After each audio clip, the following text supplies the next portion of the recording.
Caitlin Clark recently shared some footage of her training in Europe, and it's everything we've been looking for.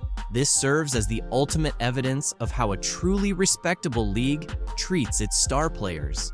No matter how the cachet of the WNBA elevates, remember, it could have been even better. You messed it up. You messed it up. You can truly see the joy on Clark's face. She looks free, incredibly happy, and completely unbothered. Those days of putting up with cheap shots, dirty hits, and all that nonsense are behind her. There's no one poking her in the eye or hip-checking her into the stands. So now give me the reasons why. She's gone.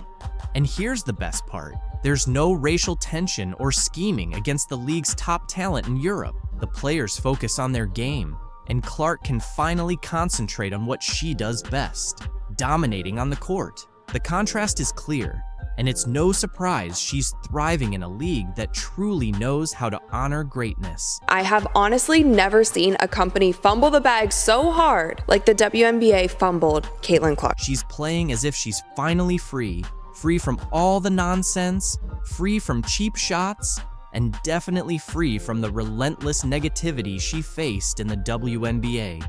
It feels like a completely new Caitlin Clark, and she's clearly enjoying every moment. She's smiling, sinking threes like they're layups, and making no-look passes as if it's just another day in the park. I think it's a good number. Threes were a little bit, I wouldn't say lower. I'll still take 63, but I want to be more so around 70 if I can. Yeah. 81 mid-range is really, really good. There's no fear, no hesitation, and no worrying about getting smacked in the face or having someone try to take her out. In Europe, they truly appreciate talent. They love and celebrate her. She's not dodging elbows or dealing with dirty looks anymore. Finally, she's being treated like the superstar she is. It's as if she's escaped a nightmare and landed in a place where basketball is celebrated.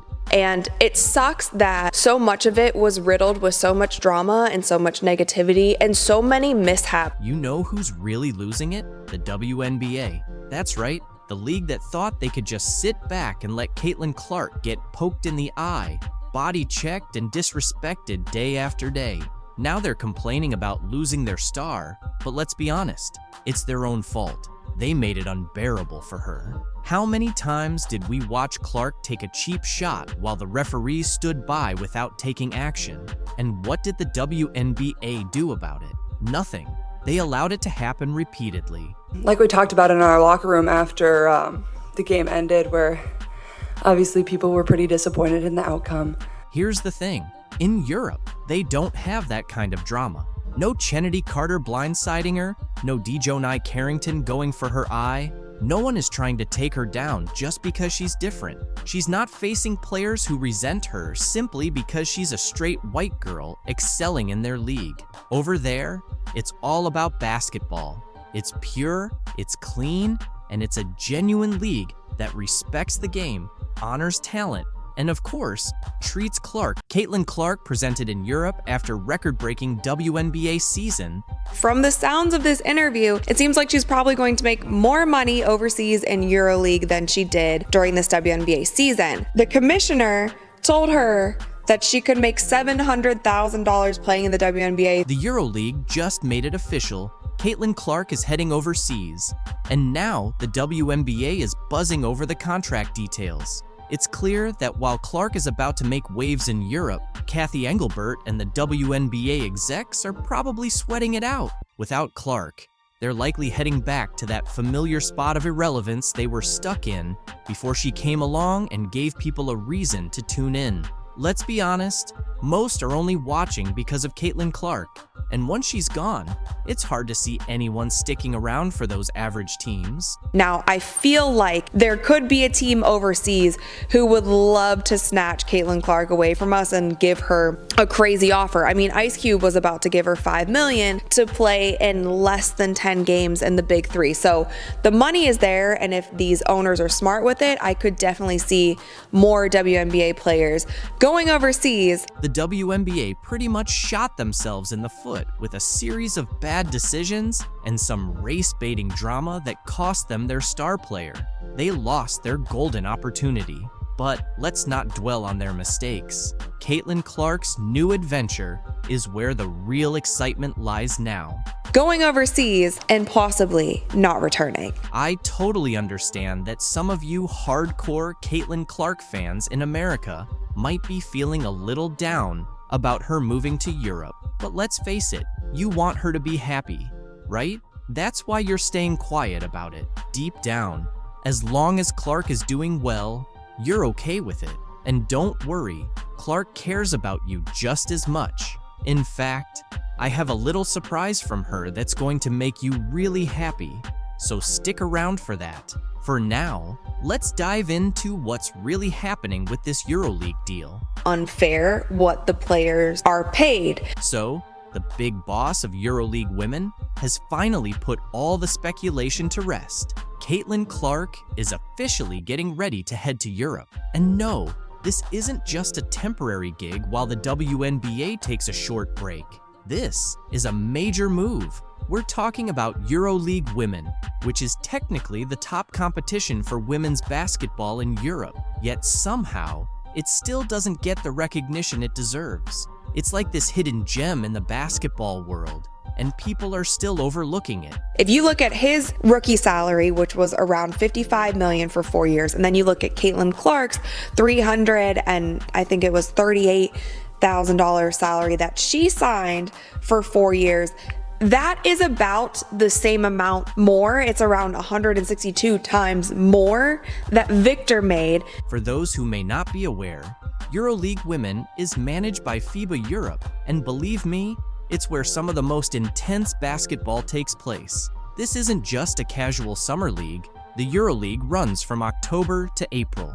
That's ideal for Clark to keep her basketball skills sharp throughout the year. She's really positioning herself to excel on both sides of the Atlantic. It's like she's playing chess while everyone else is still figuring out checkers. They always sold out.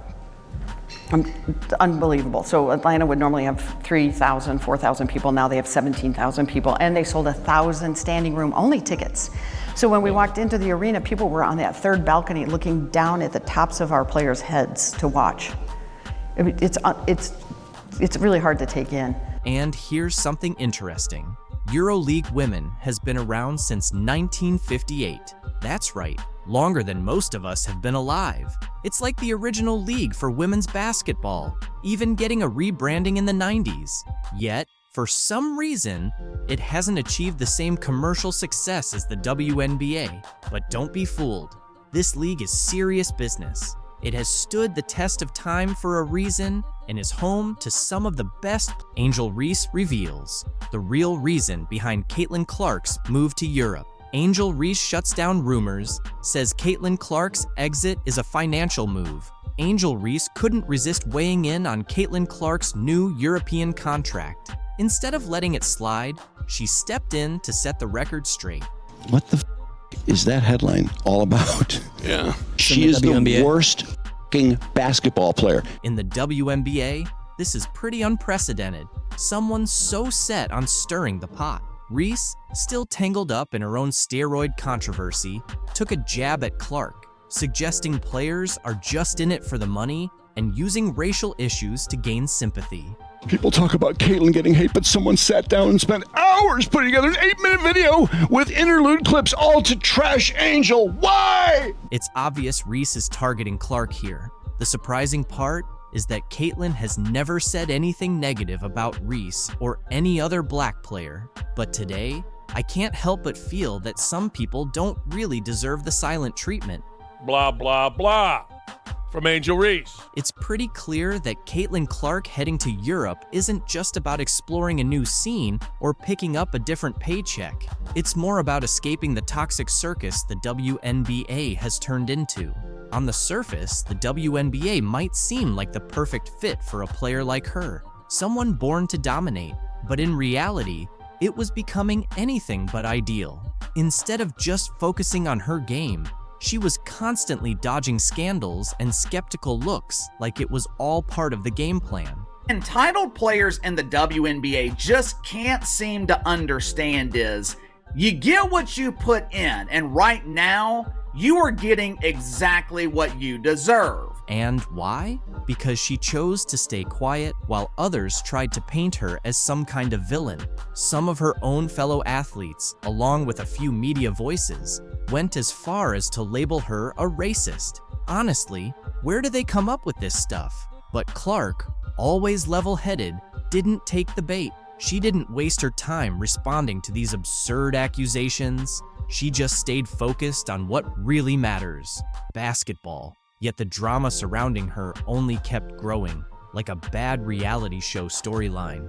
So I think it's really just the fans, her fans, the Iowa fans, now the Indiana fans. Then Alyssa Thomas, clearly not interested in keeping the peace, decided to stir things up even more. She publicly blamed Clark for racist comments made by her fans. Yes, you read that correctly.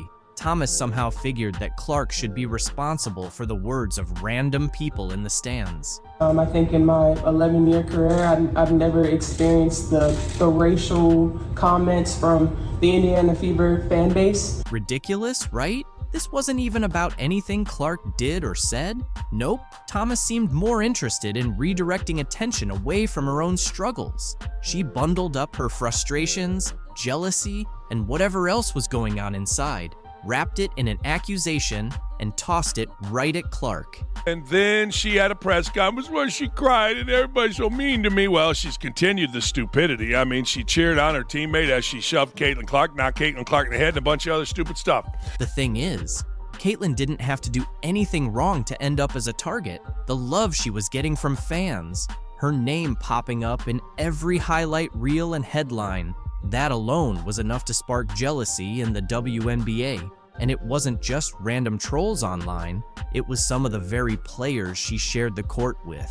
Instead of celebrating her success, Caitlin Clark's reaction to Sabrina Ionescu's game-winning shot in the WNBA Finals was anything but chill. Sabrina's three-pointer gave the Liberty a huge 80-77 win, and while the world was hyped, Caitlin was visibly frustrated. Her season ended way earlier, and seeing her biggest rival take over in the spotlight hit different. Caitlin's always been that player everyone watches, but this time, it's Sabrina stealing the show, and you could sense that jealousy. The rivalry between these two has been bubbling under the surface for a while, but this game just cranked up the tension. Caitlin came into the league with the hype, the fan base, and the expectation to dominate. Sabrina, however, has been quietly making her case, and now she's got everyone's attention. For Caitlin, sitting on the sidelines while Sabrina hits clutch shots and leads her team is a tough pill to swallow. Post-game, Caitlin didn't exactly hide how she felt. In interviews, she brushed off Sabrina's performance, calling the game winner just one shot, which only made it clear how much that moment bothered her. The jealousy was right there for everyone to see. Caitlin's used to being the star, and seeing Sabrina take her spot as the WNBA's current queen? Yeah, that's not sitting well at all. This isn't just about Sabrina's one play though. The rivalry between these two runs deep, going back to their college days when both were dominating the game. Now, as pros, it's become a battle for the top spot. Caitlin had the spotlight coming into the league, but Sabrina is stealing the shine when it counts. That game winner wasn't just a clutch moment, it was a power move, showing that Sabrina can take over when it matters most. Caitlin's frustration is understandable. She's a competitor to her core, and seeing her biggest rival have her moment while she watches from the sidelines, that's fuel for the fire. But you can tell she's struggling with the fact that right now, the spotlight is firmly on Sabrina. That frustration and envy are driving Caitlin, and the tension between them is only getting thicker. Sabrina, on the other hand, is living for these moments. Her ability to deliver under pressure is what's setting her apart right now. Even though she struggled earlier in the game, finishing with just 13 points, she hit the shot that mattered most. And that's the kind of thing that elevates a player from good to legendary. While Caitlin watches, Sabrina's out there writing her own story, and you know that's eating Caitlin alive. Next season, this rivalry is going to reach another level. Caitlin's not going to let Sabrina keep this momentum without a fight. You can bet she's using all this jealousy and frustration as motivation to come back stronger. The next time they meet on the court, it's going to be electric. The tension is there, the stakes are higher, and Caitlyn's got something to prove. But right now, this is Sabrina's moment. She's earned the spotlight with that game winner. And for now, she's the one everyone's talking about. Caitlyn, on the other hand, is left stewing in the envy, knowing she'll have to wait for her chance to take back the crown. This rivalry is only getting started, and the next chapter is going to be must-watch basketball. The battle for the... Finally, before we get to your questions, we have some news to announce. Commissioner Kathy Engelbert, Commissioner of the WNBA, just announced that starting in 2025, the WNBA Finals format will change. The WNBA just dropped a major surprise during the playoffs, and it's all about the Caitlin Clark effect. They're making some huge rule changes for 2025, but here's the big question. Is this too little, too late? Will these changes really make a difference? Clark's early exit from the playoffs left arenas half empty and tanked TV ratings. Now, the league's scrambling to patch things up. But will these new rules actually fix what's broken? Let's talk about Clark's impact. She didn't just play the game, she redefined it. With 62 records broken, packed arenas, and TV ratings hitting new highs, Clark and the Fever turned every game into a must-watch. Fans couldn't get enough. Well, I knew the atmosphere was going to be electric when they announced Caitlyn's name in the dark and the fans went crazy. Here's the reality. The second Clark was out, everything started to fall apart. Ratings plummeted by 80%, and some games started looking like ghost towns, with empty sections covered up to avoid the bad look on live TV. Let's be real. Are you even shocked? Clark was practically carrying the league, and now she's off the court and on the golf course. Can the WNBA make it without its star player? These new rule changes better deliver? Because right now, things aren't looking great. Staying with the WNBA playoffs, let's stay here. Let's just say the ratings aren't the same with Caitlin Clark and the Indiana Fever now eliminated.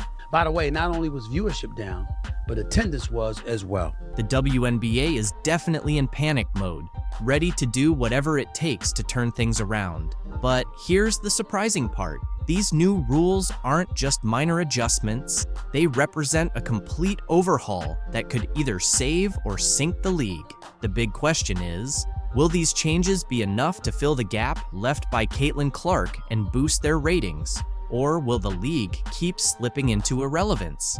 Let's dive into these drastic measures.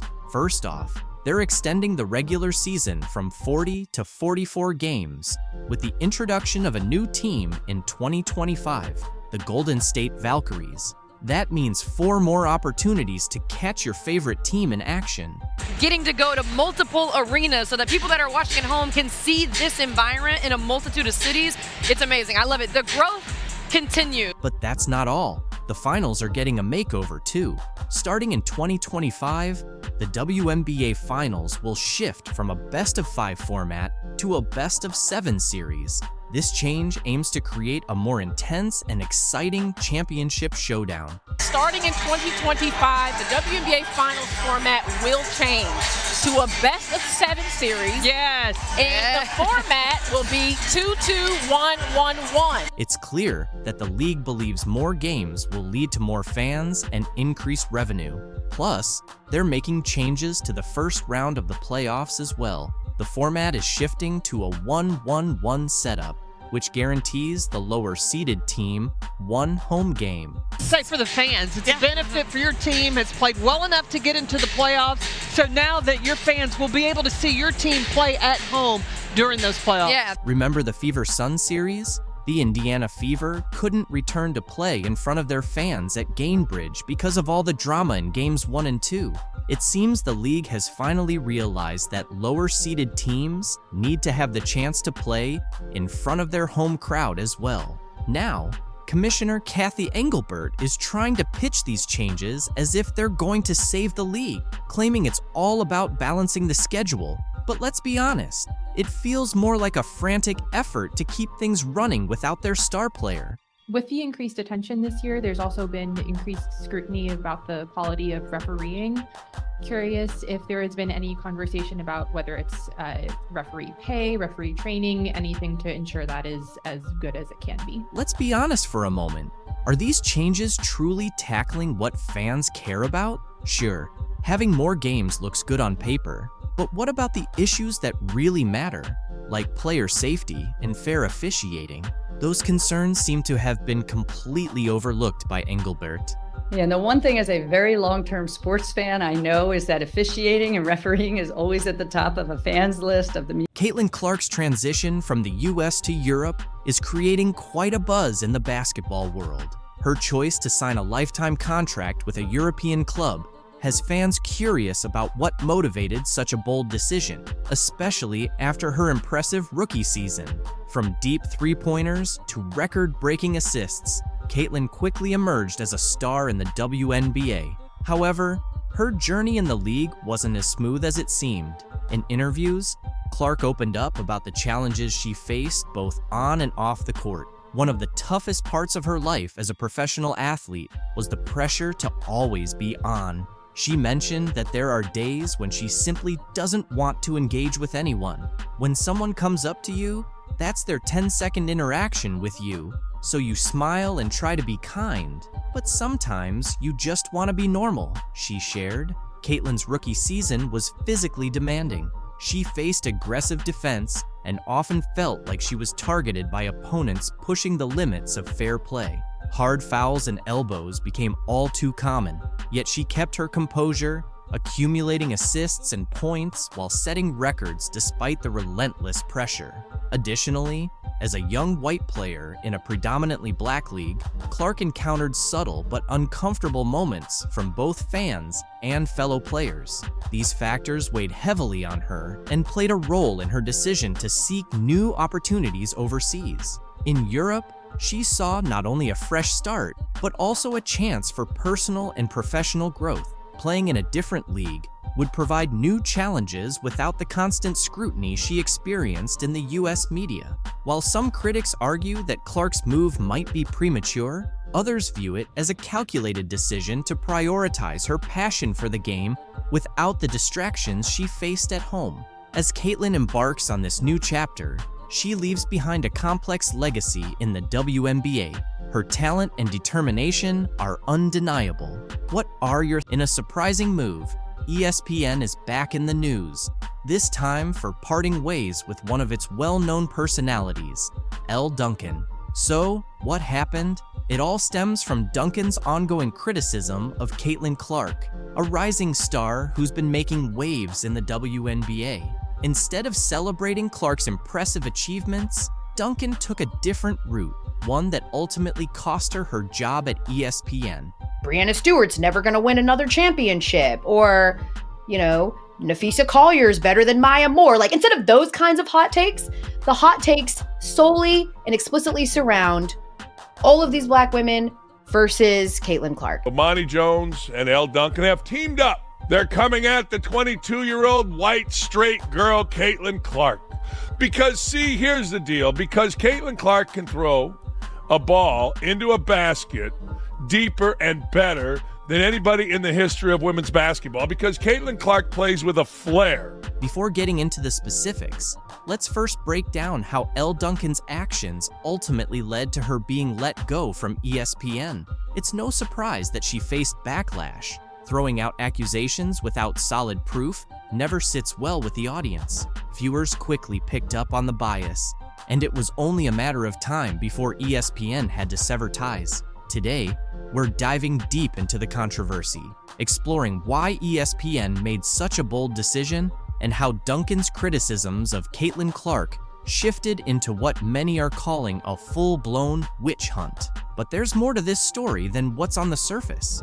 So let's dig into all the details. She has never been around these type of women. She's never been around, black women or women from different parts of the country. Like, she's sort of existed in this bubble. Now, seriously, how arrogant is this? I mean, I hear all the time, don't judge me. Don't judge me by the color of the skin. Don't judge me. Really? Okay. Well, what are you doing? What are you doing? You're sitting there and judging me. You're judging a woman you have no idea. None. Zero zip. He points out the contradictions. While constructive criticism is one thing, Duncan's approach veered into personal attacks. It's a hard truth, But often that's the way it is. Duncan's comments hit a nerve, but not in the way she probably hoped. Instead of gaining support, she was met with immediate backlash.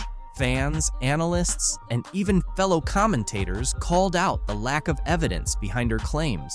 Many questioned why she focused on Clark's so-called privilege instead of her undeniable skills on the court. Let's take a closer look at Dan Dakic's take on Duncan's actions and the jealousy he sensed among ESPN's commentators.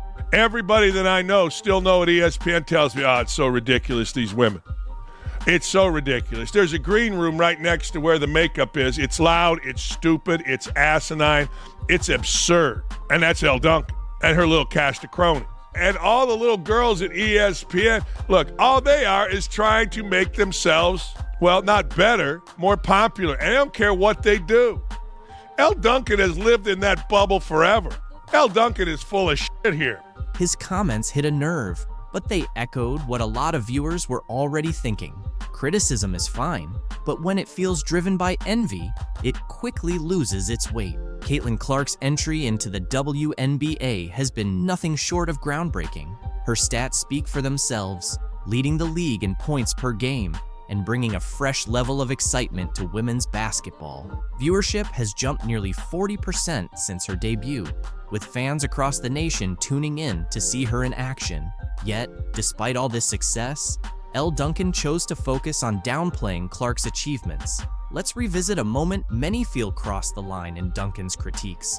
The second that you show love to anybody not named Caitlin Clark, you are part of, some constituency that's trying to keep her contributions at a minimum, and you're racist, and we get a lot of that. It's no wonder that the W coverage is all Black women, because you're all in it together to try to keep her down. It's just, you're kind of damned if you do and you're damned if you don't. It was a clear attempt to change the narrative, but viewers weren't buying it. When your arguments are fueled more by envy than actual evidence, it's a hard sell. The truth is, Caitlin Clark's story isn't one of privilege. She's competed against athletes from all walks of life, facing obstacles both on and off the court. Many saw Duncan's take as an attempt to downplay Clark's achievements simply because there wasn't anything wrong with her game. While Duncan kept up her criticism, Clark was making headlines for all the right reasons. Let's take a look at how she dominated on the court, proving her critics wrong. Caitlin Clark has literally carried the sport on her back. She talks that yang. Resonates with Caitlin Clark. It isn't her being white. It isn't her being straight. Her game resonates with people in basketball and across the country because she's got that edge. I heard her drop 3 F-bombs in one game sitting right there courtside. Her teammates had to hold her back. She's yelling at the coach. That's what Magic, Bird, Isaiah, Jordan, you name it, that's what they do. Clark resonates. Nobody turning the set on and saying, I gotta watch who? It's no wonder fans are drawn to Clark. She brings a new energy to the game that's been missing for quite some time. Analyst Dan Dakic didn't mince words when addressing the situation, calling out the obvious double standards. He suggested that Elle Duncan's criticisms were fueled by something deeper, possibly resentment toward global platform now that Caitlin will have coming into the professional ranks. So it's really a great time to be in basketball. Caitlin Clark is clearly a catalyst for a business that was, and let's be honest, Caitlin to some degree financially saved the WNBA. It was hemorrhaging money for years. Build, you have to scale, and ultimately expansion had always been on my list. But we didn't want to rush into it because we wanted new owners, like new ownership groups. Anyone who knows sports here knows, like, it's a slog to be a sports owner. What would you do to stop your most valuable asset from jumping ship to a competitor? Well, the WNBA just showed the world its answer to that question. Just hours ago, Caitlin Clark, a name now synonymous with basketball excellence, made waves around the globe. Hi, Caitlin. Hey, what's up, Caitlin? Yo, what's up, Caitlin? Hey, Caitlin. Hey, Caitlin. Famous for her incredible shooting range and intense competitiveness, Clark was anticipated to take the WNBA to new levels after being drafted by the Indiana Fever. The Indiana Fever select Caitlin Clark, University of Iowa. However, recent rumors indicate that Clark may choose to skip the WNBA and head to Europe for the attractive contracts available there. In response, the WNBA is ready to make an unprecedented offer, an ownership stake in the Indiana Fever to ensure Caitlin Clark stays in the U.S. Her arrival in the WNBA was poised to be a game changer. Looked up how much the tickets are going for. I kind of cut that price in half. Sites like SeatGeek are charging hundreds and thousands for a seat at Barber Hawkeye. She says the attention for the sport has grown a lot in the 15 years she's been a super fan. After an outstanding college career in which she broke records and attracted millions of viewers, the WNBA viewed Clark as their golden ticket. Her talent for drawing crowds, boosting TV ratings, and increasing attendance to unprecedented levels made her the most anticipated rookie in recent WNBA history. The Indiana Fever, who had struggled with both attendance and performance, saw a significant rise in their numbers after drafting Clark. And the Fever are going to be over 200,000 higher than the next highest total attendance in league history. Many believe she has the potential to transform the franchise single-handedly. Her knack for attracting fans wasn't just a guess. During her college years, Clark's games ranked among the most viewed in women's basketball history. In her rookie season, attendance for the Indiana Fever nearly quadrupled. Her games turned into must-watch events, contributing to one of the WNBA's best seasons ever in terms of TV ratings. For the WNBA, Caitlin Clark wasn't merely a player, she represented a bright future for the league. Caitlin Clark is clearly a catalyst for a business that was, and let's be honest, Caitlin to some degree financially saved the WNBA. It was hemorrhaging money for years. While her WNBA debut was thrilling, Caitlin Clark was also being pursued by European teams with enticing offers. Europe, known for drawing top WNBA talent with its higher salaries and competitive environment, presented a significant temptation. Players like Breanna Stewart and Diana Taurasi have openly talked about how playing in Europe offered them financial stability. Like there's that 4-year period where you need to grow as a person, but then the NIL comes in. We also have talked even on this channel about Angel's very dramatic response to that. Angel Reese started with, "I'm heartbroken. I'm literally lost for words, knowing what this woman meant to me in such a pivotal point in my life. She was the only person," which is interesting since she's been coached before. It's pretty wild that even after facing a lawsuit over steroid allegations, Angel Reese still has the audacity to keep making headlines with her outrageous comments. And this time, she's taking shots at none other than her coach, Teresa Weatherspoon. If betrayal had a face, it would definitely look like Teresa's right now. And unfortunately, it seems like, according to some new reports, that relationship cost her her job. Chicago Sky officials are saying Teresa was suspended because the team's performance wasn't up to par. But wait a second, Angel is out here dropping some serious tea, claiming that's not the full story. Point being, she disrespected the official. That was the official response to this. So why is Angel doing this? Are her claims actually legit? Or is this just another dramatic turn in the ongoing Angel Reese saga? Let's break it down from the beginning because things are getting messy. Ever since then, the internet has been blowing up, and it's all because of Angel Reese. Now you have a rivalry here. Angel Reese wants to be Draymond Green. But there's nothing about her game that's really interesting that is going to translate to people who may not watch the WNBA, may not care about basketball. Once hyped as the next big star in the WNBA, Angel is now caught in the middle of a scandal so wild, it's shaking up the entire league. After months of rumors, the truth finally came to light. Reese allegedly turned to performance-enhancing drugs in a desperate attempt to stay relevant. When you can't keep up with the talent in the league, what do? Yeah, apparently, you turn to steroids to close that gap. Angel Reese is the villain, Caitlin Clark is the hero, and Angel Reese continued to play into it last night by getting ejected, and it's almost like it's all scripted. This is perfect for the WNBA. She's all the talk. She's the one standing up there in front of reporters saying, "I need all of you guys to realize there's two of us. that changed the game of women's basketball. And it's not just Caitlin Clark. I was a part of that 2 years ago in the national championship game, and it's going to continue to be that way from here on out. I kind of love it. I don't agree with her. It's way more Caitlin Clark than it is Angel Reese. Then, boom, news breaks that Reese tested positive for performance-enhancing drugs, and the entire WNBA world went into a frenzy. The Chicago Sky, her team at the time, didn't waste a second suspending her while they launched an investigation.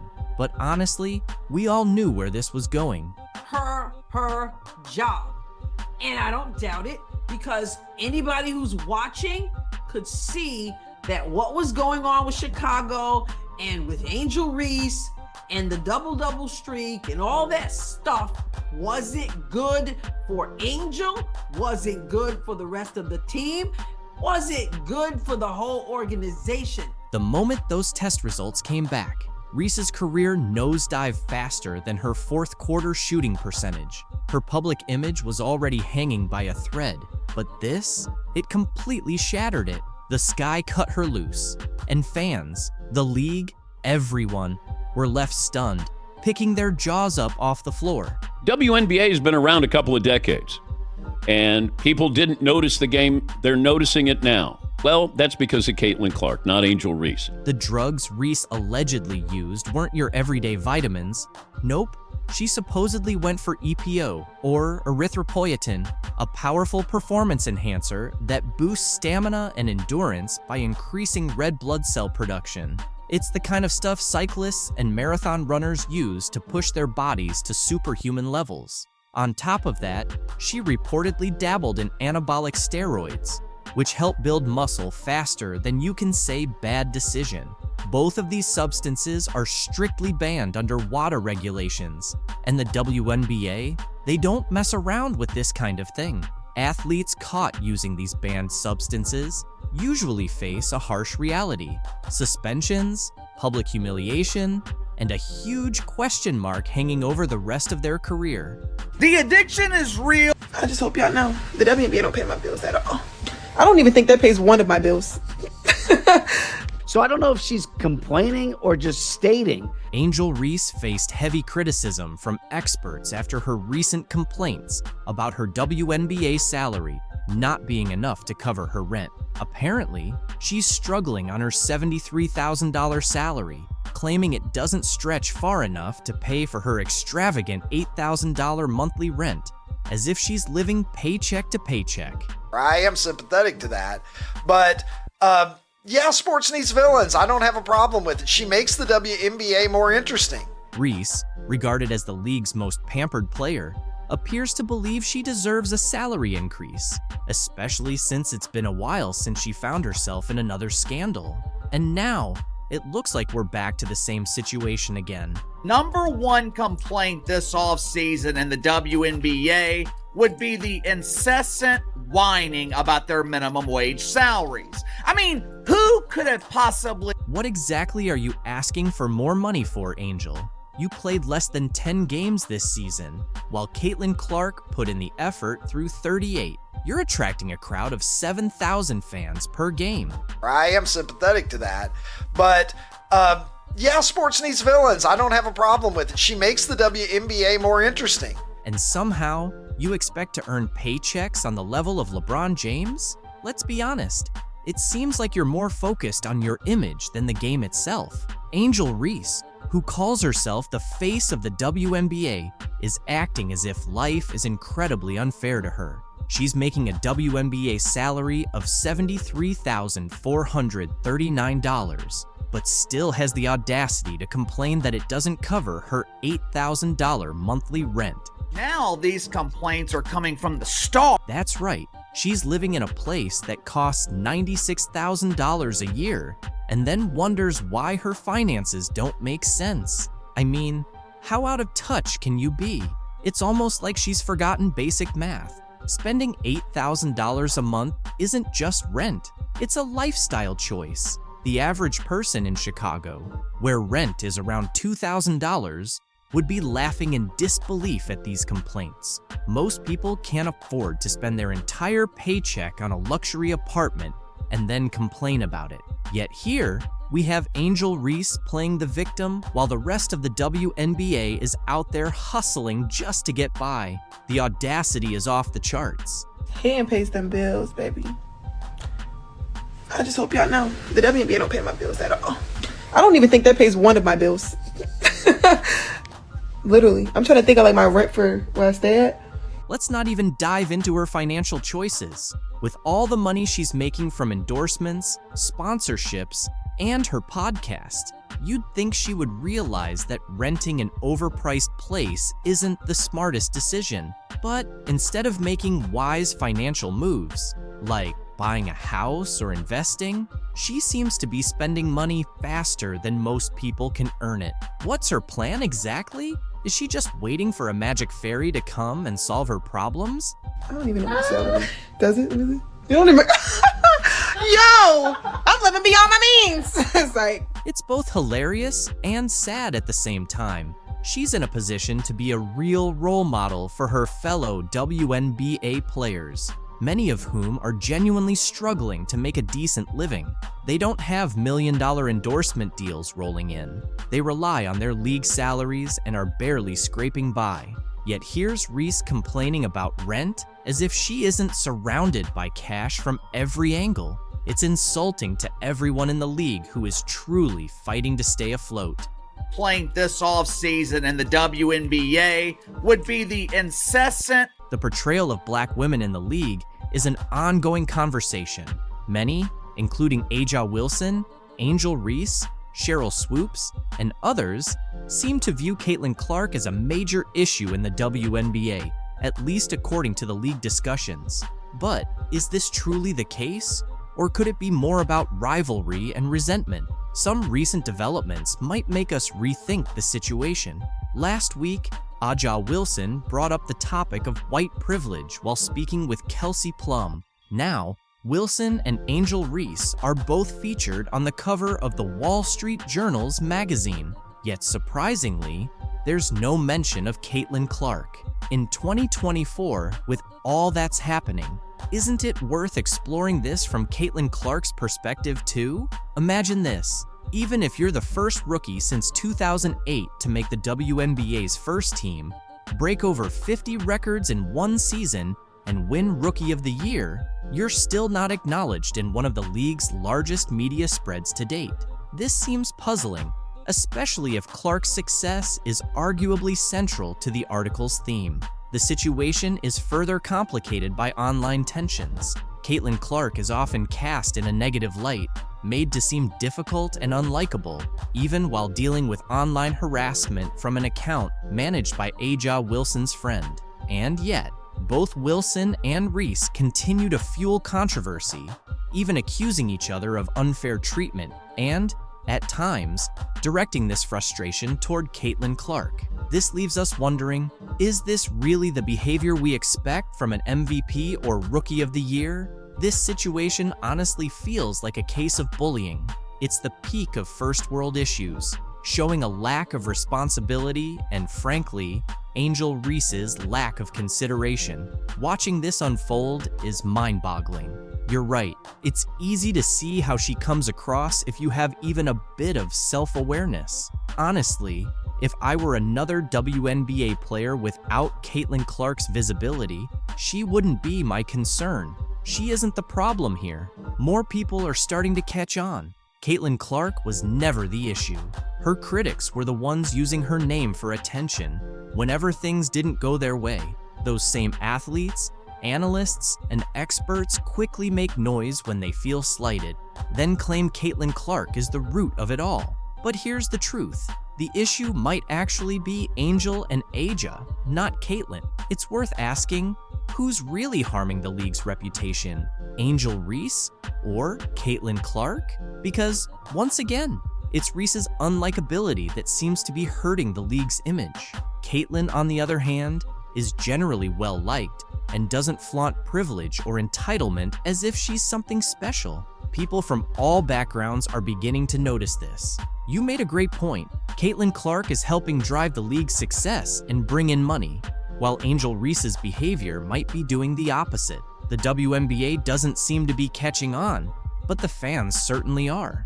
Yet, we're still being told to embrace both Angel and Aja as league icons. But do they even realize who they're trying to promote? I get it. Aja Wilson is undoubtedly one of the greatest players, a true icon who will likely be in the Hall of Fame. Her stats alone speak to her greatness, and that's worthy of respect. But as I look deeper into this and see more of her behavior, I can't ignore a hard truth. She's becoming more and more unlikable. That's what stands out to me now.